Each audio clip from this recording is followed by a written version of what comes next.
راهنمای استفاده از نمودار فشار کل به هوادهی در بلوورفن‌ها. برای دریافت اطلاعات در این نمودار کافی است از 5 متغیر هوادهی، فشار کل، توان موتور،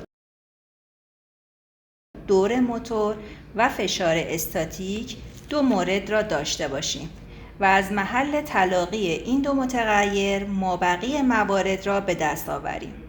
برای مثال در نمودار مدل F1520 در صورتی که بخواهیم هوادهی 400 CFM را همراه با فشار کل 55 پاسکال داشته باشیم، یک موتور 30 وات با دور 1000 RPM نیاز خواهیم داشت که در این حالت راندمان 36% خواهد بود.